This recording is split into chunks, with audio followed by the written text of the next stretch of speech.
이제 부동산 얘기가 나왔으니까 네네. 자연스럽게 한번 네. 식견을 여쭙고자 합니다. 워낙 공부를 많이 하시고 네. 많이 알고 계신 분이시라서 네네. 2018년 네. 정말 작년부터 정권이 바뀌고 나서 말도 많고 탈도 많은 지금 현재 부동산 시장인데 어떻게 좀 보고 계신가요? 일단은 그렇죠. 뭐 제가 부동산을 본격적으로 돈을 많이 투자를 하고 이런 건 아니었지만 그 시기를 좀 많이 흐름을 봤었고 예.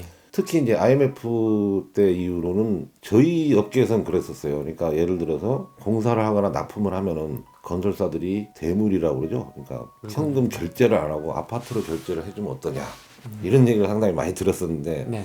그 당시 저는 사실상 여력이 안 돼서 뭐 그런 부분을 외면을 했지만 외면이 아니라 뭐 아예 뭐 쳐다도 보지도 못했지만은 실제로 제 거래처 사장님들 같은 경우는 상당히 대물을 받아서 집값이 많이 상승해서 덕을 본 경우도 많거든요. 예. 근데 그런 걸 봐왔고 1차 그 당시 IMF 당시 그렇죠. 부동산은 그 당시는 모르겠지만 이제 나중에 이제 그때 미분양이나 이런 부분들을 상당히 많이 잡아놓으신 분들 또 투자를 하신 분들이 뒤에서 많은 돈을 벌었다는 걸 제가 봤기 때문에 네. 그 당시는 부동산이 거의 뭐 사업하는 사람들이나 뭐 월급쟁이들한테도 상당히 도움이 되는 어떤 재테크 수단이 아니냐 이런 생각을 했는데 네. 2003년이죠. 카드 대란 사태죠. 상당히 나라가 좀 어수선했어요. 뭐 예를 들어서 신용불량자도 많이 나오고 네. 그 당시는 또 집값이 많이 하락하더라고요. 음. 그때 하락할 때 많은 사람들이 힘들어하는 걸 봤고 또 바꿔 얘기해서 그러다 보니까 IMF 당시 이후에 어려웠던 나라를 살리기 위해서 김대중 정부가 부양책을 썼던 게 카드 사태 이후 근데 부양책이 결국은 카드 사태라는 대란을 만들어냈지만은 그 이후에도 또 부양책이 다시 가동이 돼서 네. 또 이제 2006년 뭐 예를 들어서 뭐 2005년 6년 당시 부동산이 다시 오르고 급등하는 걸 보고 네. 또 금융위기 때 나라가 어려워서 상황이 또 거꾸로 하는 것도 봤고 또 그 당시 또 그 다음에 2010년에 수도권 시장이 상당히 어려웠다는 것도 이제 보게 되고 나름대로 그런 과정들을 여러 번 반복하는 걸 보게 되다 보니까 네. 결국은 시작했던 가격이 거꾸로 가지는 않더라고요. 예, 결국은 부동산은 우상향한다는 게 상당히 머릿속에 박히게 되더라고요. 근데 네. 문제는 그런 부동산을 가격이 오를 때 사시는 분들이나 가격이 내릴 때 이 매도 타임을 못 잡는 경우가 있어요. 그러니까 네. 그 타이밍에 따라서 상당히 투자의 성패를 좌우하는데 네. 장기적으로 본다면 그렇죠. 지금 같은 경우는 정책, 그러니까 부동산 정책에 의해서 많이 이 과거에도 이 흐름이 이제 좌우된 부분이 있었기 때문에 네. 박근혜 정부에서 완화 정책을 썼던 게 지금 현재 문재인 대통령 정부에서 상당히 부작용이 일어나는 게 아닌가 네. 이런 생각도 드는데 네. 일단은 저금리가 문제인 것 같고요. 네. 네, 저금리로 인해서 상당히 투자 자금들이 부동산으로 몰리는 것도 사실이고요. 그다음에 이 대출 규제를 한때 완화했던 게 상당히 급등을 하는 원인을 제공하는 것 같기도 하고요. 네. 그다음에 사람들이 이제는 서울이라는 곳을 과거와는 틀리게 안전자산이라고 그러죠. 네. 예, 여기는 지금 당장 떨어져도 언젠가는 다시 오를 것이다. 뭐 이런 생각을 하다 보니까 그런 생각에 팽배해 있다 보니까 집중이 되는 거죠. 서울 아니면은 사지 않겠다. 뭐 결국은 서울에서 인구가 경기도나 인천으로 빠져나간다고 그래도 인구가 빠져나갈 때 인구 이동이 많을 때 상당히 집값은 뭐 그 지역에서 내려가지 않겠느냐 이렇게 생각들 하지만은 그래도 재건축이나 재개발 문제로 상당히 많은 이동이 그러니까 집이 멸실이 되는 거죠. 멸실이 되면서 다시 그 부분에 대한 저기를 상쇄를 시키기 때문에 결국은 서울이라는 곳은 앞으로도 상당히 비전이 있다라고 보는데 네. 가격은 오른다라고 보지만 네. 현재 상황이 가격이 감당이 될 것이냐라는 문제가 있죠. 네. 네. 예를 들어서 뭐 말이 그렇지 10억, 20억 이런 게 외곽 지역이나 이런 데서는 감히 상상도 못할 금액이니까 네. 앞으로는 굉장히 양극화라고 그래야 되나요? 부자 동네는 계속 부자고 뭐 그게 아닌 상황에서는 그러니까 그 투자자들은 그 다른 시장 쉽게 얘기해서 아주 진입을 못하는 시장 외에서 상당히 노력을 해야 될 것으로 보고 있습니다. 그래서 결국은 부동산이란 분야는 생업을 제외하고 생업을 멀리하고 전문적으로 여기에 목숨 걸고 투자하고 달려두고 이런 시장이기보다도 네. 자신의 생업을 잘 유지하고 지켜가면서 재테크 수단, 그러니까 두 번째 재테크 수단으로 가야 되지 않겠나 이런 생각도 드는데 네. 이 패러다임이라는 게 상당히 무서워요. 그러니까 변화가 시세 차익형이냐 임대 수익형이냐 이런 생각을 이렇게 하다 보면은 네. 최근 같은 경우는 단독주택이나 다가구주택에서 변화를 주면서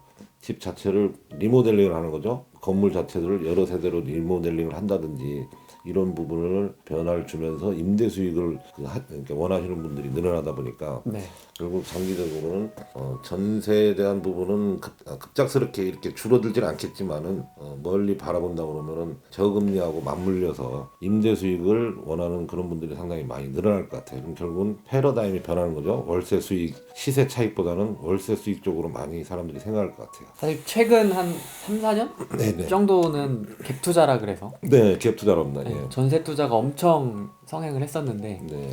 이제 수익형 부동산 쪽으로 이제 넘어가실 거라고. 네, 저는 그렇게 보고 있고요. 사실 갭 투자라는 자체도 어떤 뭐 전세 레버리지를 이용한 부분인데 뭐 어떤 의미에서 본다면은 이게 이제 그 장기적으로 유지된다고는 보지 않아요. 단지 시기에 맞춰서 이게 나타났다 다시 없어졌다 다시 또 나타났다 이런 현상이 반복될 것 같은데 그 이유는 뭐냐면은 결국은 갭 투자를 하더라도 현재 최근에 1, 2월 서울 거래량을 보면은 상당히 거래량이 많아졌다는 걸 볼 수가 있는데 4월 1일 양도세 중과 이 제도가 이제 적용이 되니까 그 전에 다주택자들이 매물을 내놓는 게 아니냐 뭐 이런 생각을 할 수가 있는데요. 어떻게 본다면은 얼마 전이죠. 불과 몇 달 전 같은 경우는 집값은 상당히 많이 올라가는데 거래량이 없었던 적이 있었고 지금 같은 경우는 거래량이 많은데 집값은 되려 지금 상당히 뭐 이렇게 약간은 좀 감소율이 상승되는 감소율이 떨어진 건 사실이에요. 제가 볼 때는. 네.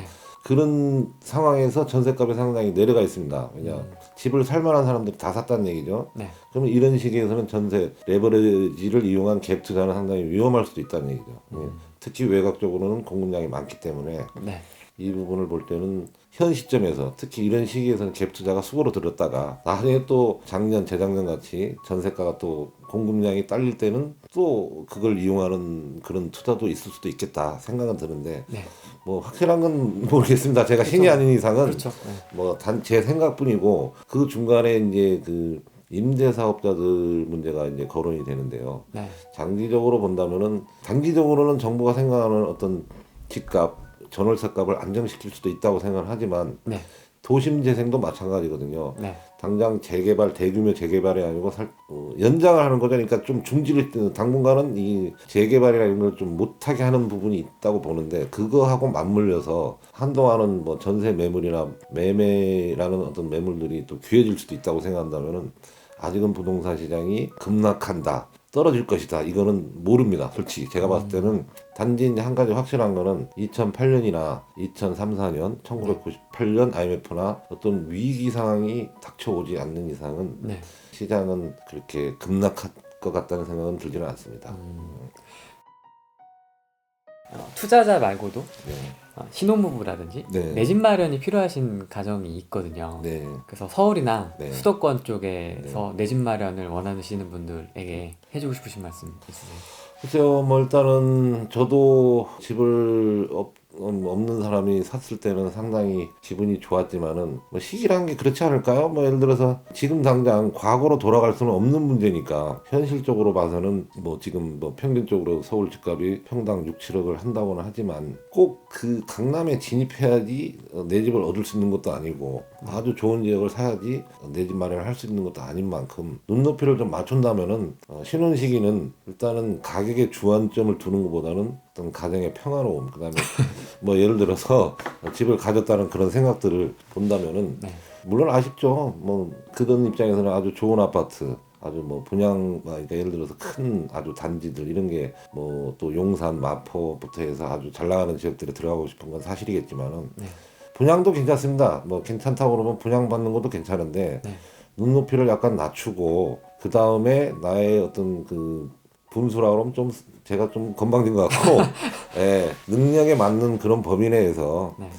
실거주 목적에서 일단 진입을 하는 게 그게 맞지 않나 보고 있어요. 그러니까 자꾸 기다리다 보면은 또 어떻게 될지 모르거든요. 이 서울 집값이라는 거는 요지경입니다. 솔직히 제가 볼 때는.